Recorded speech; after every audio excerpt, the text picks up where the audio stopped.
যে আপনারা দয়া করে কোনো প্রকার কোনো গুজবে কান দিবেন না। যদি সোশ্যাল মিডিয়ায় কোনো ধরনের কোনো খবর আসে সেটি অন্তত যাচাই করার মতো সময় আমাদেরকে দিবেন। হিন্দু সম্প্রদায়ের বৃহত্তম ধর্মীয় উৎসব শারদীয় দুর্গার উৎসব উপলক্ষে আমি আপনাদের মাধ্যমে বাংলাদেশের হিন্দু সম্প্রদায়ের ভাই ও বোনদেরকে শারদীয় দুর্গা উৎসবের শুভেচ্ছা এবং অভিনন্দন জানাচ্ছি।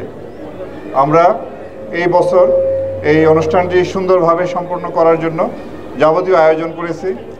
আমাদের র্যাবের টহল বিভিন্ন জায়গায় মোতায়েন আছে, সাদা পোশাকে আমাদের গোয়েন্দা বাহিনী তৎপর আছে এবং এছাড়াও বিভিন্ন মণ্ডপে আমাদের টহল দলগুলি নিয়মিত ভিজিট করতেছে।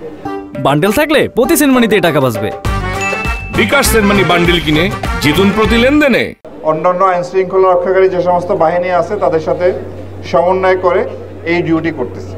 আমাদের র্যাপিড অ্যাকশন ব্যাটালিয়নের 15টি ব্যাটালিয়ন সারা দেশব্যাপী বিভিন্ন জেলায় পূজা উদযাপন কমিটির যারা সম্মানিত সভাপতি সেক্রেটারি আছেন তাদের সাথে সমন্বয় রেখে এই দায়িত্ব পালন করে আসছে।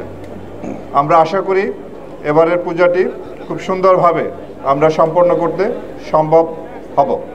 এছাড়াও আমাদের সাইবার টিম তারাও সার্বক্ষণিকভাবে সাইবার ওয়ার্ল্ড মনিটরিং করতেছে, যাতে কোনোভাবে কোনো দুষ্কৃতিকারীরা কোনো রকম গুজব ছড়িয়ে যাতে এই উৎসবের যে আমেজ সেটা যাতে কোনোভাবে নষ্ট করতে না পারে। আমি আপনাদের মাধ্যমে দেশবাসীকে অনুরোধ করব যে আপনারা দয়া করে কোনো প্রকার কোনো গুজবে কান দিবেন না।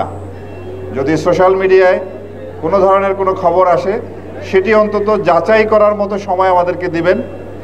যদি ওই খবর মিথ্যা হয় তবে ওই গুজবকারীর বিরুদ্ধে আমরা ব্যবস্থা নেব।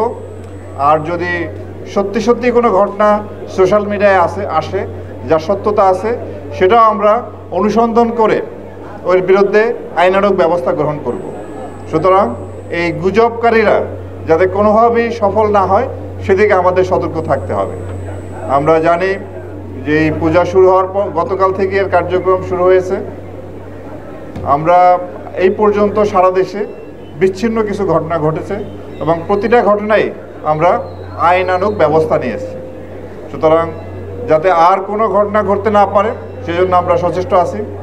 আমি পূজা উদযাপন কমিটির সমস্ত মণ্ডপের সভাপতি সেক্রেটারি সহ যারা আছেন তাদেরকে অনুরোধ করব আপনারা সার্বক্ষণিকভাবে ভলান্টিয়ার রাখবেন। দিনরাত 24 ঘন্টাই যাতে এই ভলান্টিয়াররা সেখানে কর্মরত থাকে। আর এছাড়াও যাতে পর্যাপ্ত আলোর ব্যবস্থা থাকে রাতের বেলা সেটাও নিশ্চিত করতে হবে এবং যারা এখানে পূজা দেখতে আসবেন তারা যাতে নির্বিঘ্নে আসতে পারে সেদিকে আমরা লক্ষ্য রাখব। বিশেষ করে মা বোনরা এবং ছোট ছোট শিশুরাও প্রচুর সংখ্যায় এরা পূজা মণ্ডপে আসে। সুতরাং যাতে কোনো রকম কোনো ইপটিজিং বা এই ধরনের ঘটনা ঘটতে না পারে সেজন্য কিন্তু আমরা সর্বাত্মকভাবে সচেষ্ট আছি। তো আমরা আশা করি সবাই মিলে আমরা এবার এই উৎসবটি সুন্দরভাবে শেষ করতে সক্ষম হব।